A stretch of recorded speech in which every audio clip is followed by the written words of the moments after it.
Hello student, good morning. आज आप लोगों को बताया जाएगा potential due to a point charge. एक पॉइंट चार्ज के द्वारा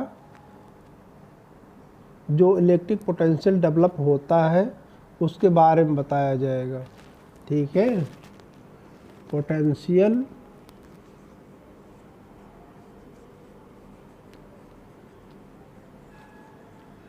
due to a point charge।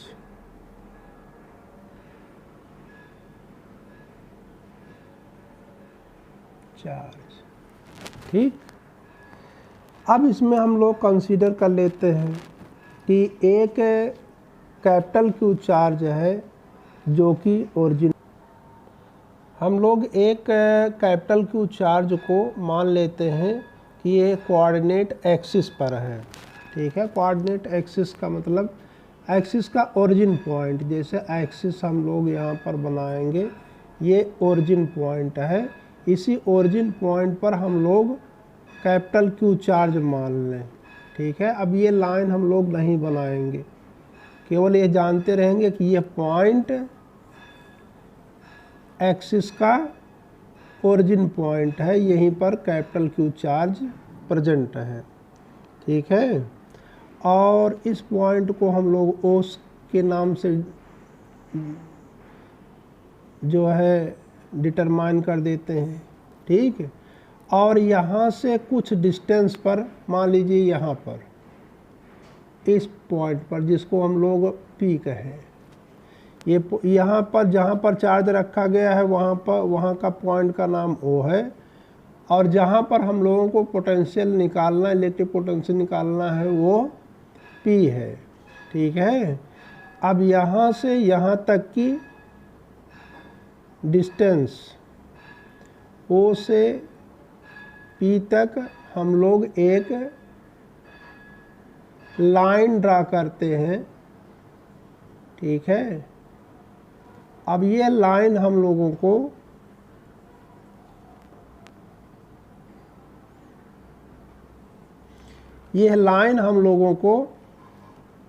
एक ओ के यानी क्यू के पोजीशन वेक्टर को बताती है। ओ पी किसको बताती है? Position vector. इसको हम लोग आर से रिप्रेजेंट कर दे रहे हैं। ये पोजीशन वेक्टर आर है, इसका डायरेक्शन ओ से पी की डायरेक्शन में है, यानी ओ से पी के डायरेक्शन में इस वेक्टर को पॉजिटिव लिया जाएगा, पी से ओ के डायरेक्शन में नेगेटिव लिया जाएगा। ठीक है, ओ से पी की तरफ इस आर पोजीशन वेक्टर को हम लोग पॉजिटिव लेंगे, और पी से ओ की तरफ हम लोग अगर देखेंगे तो नेगेटिव लेते हैं। ठीक है, अगर अब हम लोग सोचें कि एक 1 कूलम चार्ज इनफाइनाइट से हम लोग ला रहे हैं, इनफाइनाइट से हम लोगों को पी तक लाना है। ठीक है, चलिए 1 कूलम चार्ज को हम लोग यहाँ से लाना स्टार्ट किए हैं। ठीक, मान लीजिए आप यहाँ से यहाँ तक इतना डिस्टेंस, ये पॉइंट है आपके यहाँ पी डैश। ठीक है, यहाँ से यहाँ तक की डिस्टेंस डी आर मान लें। डी आर वास्तव में क्या है? इस पॉइंट और इस पॉइंट, इन दोनों के बीच का पोजीशन वेक्टर है। इस पोजीशन वेक्टर का पॉजिटिव डायरेक्शन इधर से इधर है, और नेगेटिव डायरेक्शन पी डैश से इधर है, इस तरफ है। ठीक है, इतना हम लोगों को कंसीडर करना होगा। चाहे तो यह कंसीडरेशन हम लोग नोट कर ले पहले। ठीक है, अब इस क्यू चार्ज के द्वारा यहाँ पर 1 कूलम चार्ज जो कि पी डैश पर है, फोर्स लगेगा। हम लोग यहाँ से यहाँ तक की डिस्टेंस, यानी डिस्टेंस बिटवीन, अब हम कंसीडर पूरा कर ही लेते हैं। Consider a charge capital Q present at origin। ठीक है, फिर इसके बाद we want to determine potential at point P point पर हम लोग पोटेंशियल डिटरमाइन करना चाहते हैं। ठीक है, इसको थोड़ा खिसका दें, यहाँ पर O ले लें, यहाँ पर Q चार्ज। ठीक है, the position vector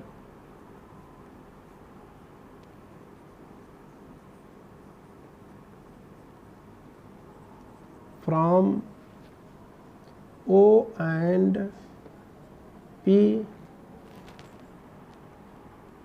is R। ठीक है, ये हम डिटरमाइन कर लिए। फिर इस डिटर्मिनेशन के बाद और डिटर्मिनेशन हम लोग करेंगे।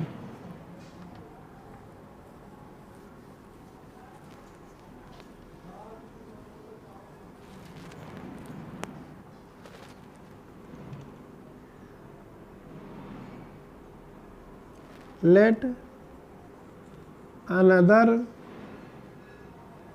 point is P dash। ठीक है, पोजीशन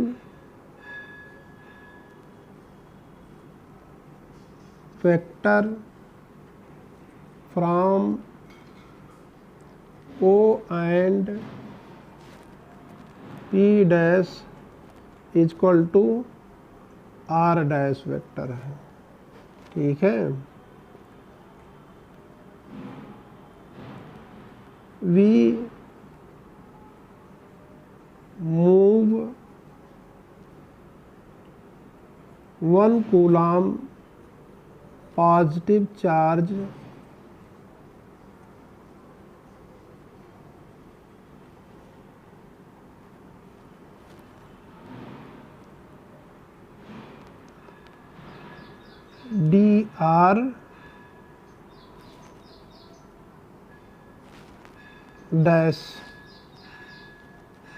dr डैश तक हम चार्ज को मूव कर रहे हैं, 1 कूलम चार्ज को।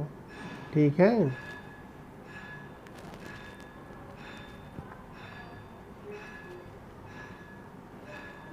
इतना तो हमारा कंसिडरेशन हो गया। अब इस कंसिडरेशन के बाद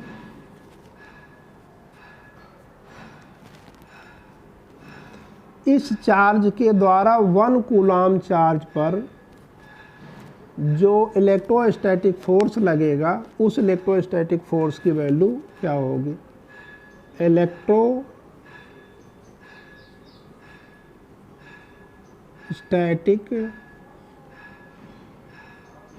force on 1 coulomb charge by charge Q।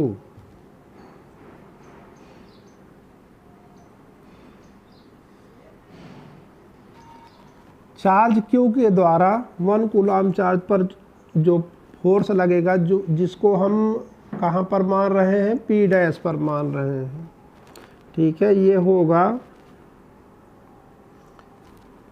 F is equal to 1/4 pi epsilon naught Q into 1/, यहाँ से यहाँ तक की डिस्टेंस, यहाँ से यहाँ तक का जो पोजीशन वेक्टर है वो हम लोग R डैश माने हैं। आर डैश स्क्वायर कर देंगे, ठीक है। या इसको वेक्टर फॉर्म में अगर लिखेंगे, ठीक है, वेक्टर फॉर्म में लिखेंगे तो यहाँ पर आर डैश कैप लगा देंगे, ये वेक्टर फॉर्म हो गया, ठीक है। अब ये तो फोर्स हुआ क्यू के द्वारा जो है +1 कूलम्ब चार्ज पर लगने वाला फोर्स, और हम लोग एक्सटर्नल फोर्स लगा करके इसको इधर से इधर ला रहे हैं, ठीक है। तो जो हम लोग एक्सटर्नल फोर्स लगा रहे हैं उसका डायरेक्शन हम लोग यहाँ पर निगेटिव लेंगे। इलेक्ट्रोस्टैटिक फोर्स, क्योंकि यहाँ क्यू चार्ज पॉजिटिव है, 1 कूलम्ब चार्ज भी पॉजिटिव है, इसके द्वारा इस पर इस डायरेक्शन में फोर्स लग रहा है, तो जो इलेक्ट्रोस्टैटिक फोर्स है वो तो पॉजिटिव होगा, उसका डायरेक्शन कैसा माना जाएगा, पॉजिटिव। लेकिन जिस एक्सटर्नल फोर्स के द्वारा हम 1 कूलम्ब को इधर से इधर ला रहे हैं उसका डायरेक्शन हम लोग नेगेटिव मानेंगे, ठीक है। और इतना ही चार्ज, जितना इलेक्ट्रोस्टैटिक फोर्स है उतना ही फोर्स लगा करके हम इसको इधर से यहाँ इधर से यहाँ यानी P डैश से आगे यहाँ पर dr डिस्टेंस तक लाएंगे, ठीक है। अब इसके बाद हम लोग लिखेंगे work done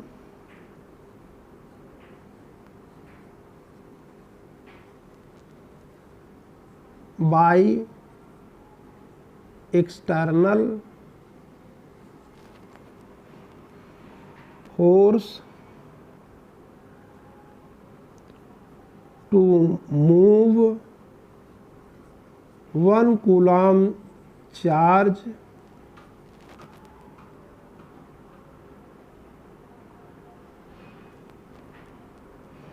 to distance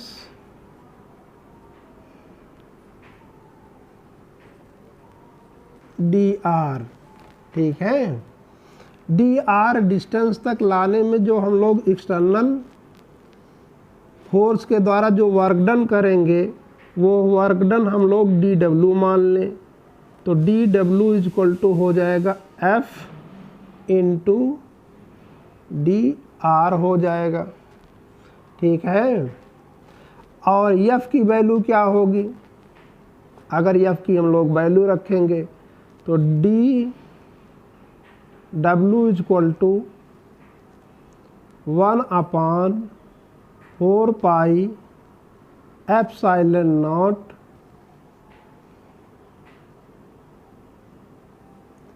Q upon R dash square into dr हम लोग लिख देंगे। ये तो वर्क डन हुआ, dr डिस्टेंस तक लाने में वर्क डन ये हुआ, ये फोर्स हुआ और ये डिस्प्लेसमेंट फोर्स इनटू डिस्प्लेसमेंट हुआ। लेकिन ये जो डिस्प्लेसमेंट है देखिए इधर से इधर है, इसलिए यहाँ पर हम लोग जो साइन है, साइन पॉजिटिव नहीं लगाएंगे, साइन कैसा लगाएंगे, नेगेटिव लगाएंगे। तो यहाँ पर हम लोग नेगेटिव साइन लगा सकते हैं, इक्वल टू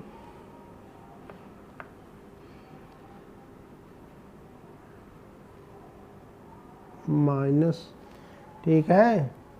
क्योंकि हम लोगों का यहाँ पोजीशन वेक्टर, ये हम लोग देखिए पोजीशन वेक्टर का पॉजिटिव डायरेक्शन इधर लिए हैं, लेकिन मोशन हम चार्ज का वो इधर कर रहे हैं, इसलिए यहाँ पर माइनस चार्ज लगाया जा रहा है, ठीक है। फिर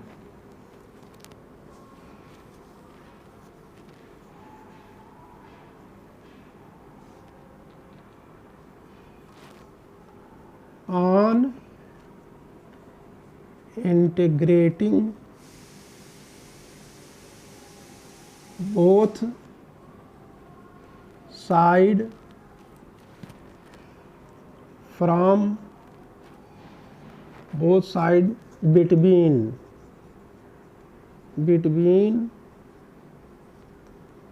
इनफाइनाइट एंड आर। आर और इनफाइनाइट के बीच में हम लोग इसको इंटीग्रेट करें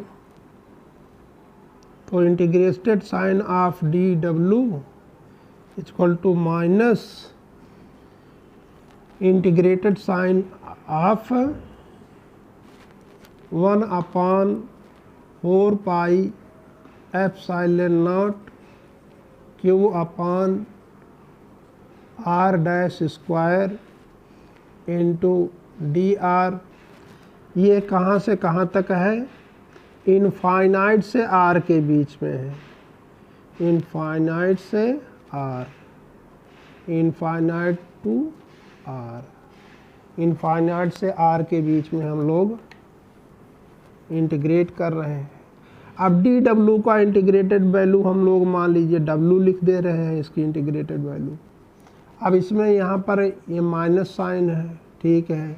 क्यू कांस्टेंट है, 4 पाई एप्सिलॉन नॉट, ये भी कांस्टेंट है, इसको हम लोग बाहर निकाल लें तो minus Q upon 4 pi epsilon not.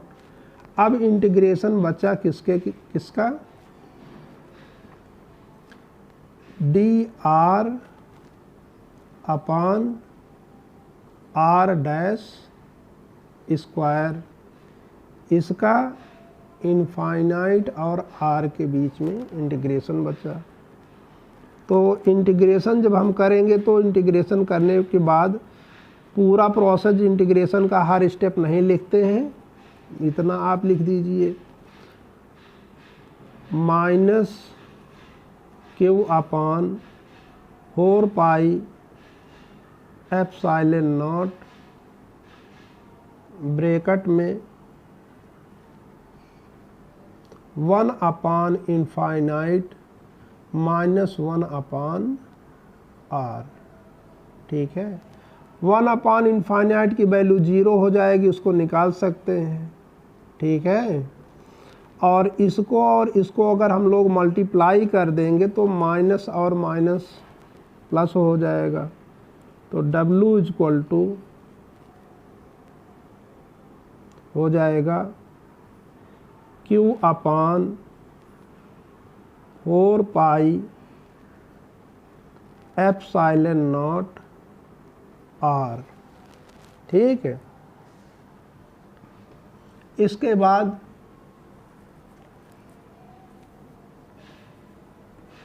On rearranging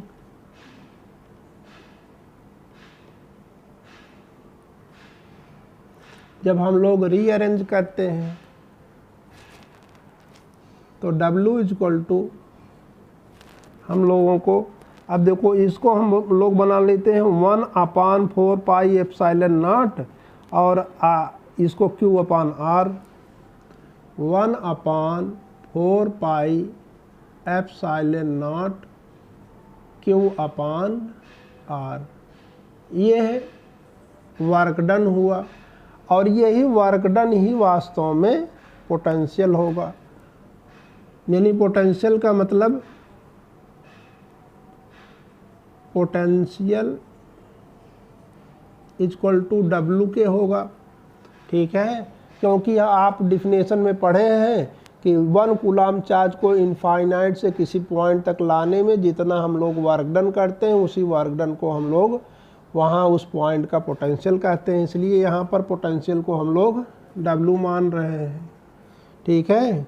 इसलिए अब पोटेंशियल का सिंबल हम लोग V माने, V।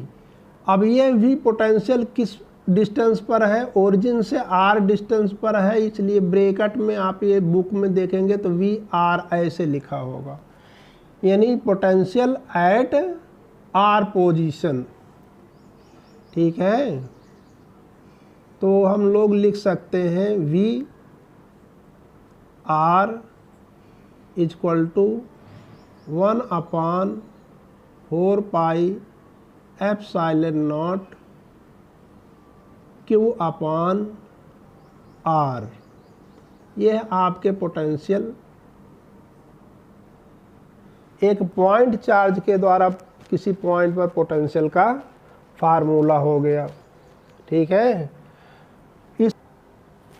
अब हम लोग जब इलेक्ट्रिक फील्ड की का फार्मूला डिराइव करते हैं तो हम लोगों को E मिलता है 1/4 पाई एप्सिलॉन नॉट Q/r²। लेकिन जब हम लोग V पा रहे हैं तो V की value 1/4 pi epsilon not Q/r मिलता है। इसका मतलब E डायरेक्टली प्रोपोर्शनल 1/r², यानी ये इनवर्स स्क्वायर लॉ को फॉलो कर रहा है। But V proportional to 1/r।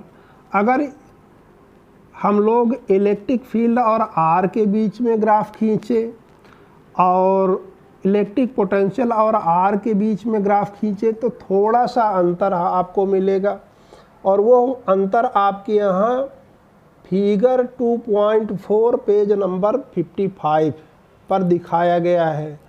उसको ढंग से आप लोग देख लीजिएगा। ठीक है, आज के वीडियो में बस इतना ही, फिर आगे और बताएंगे आपको।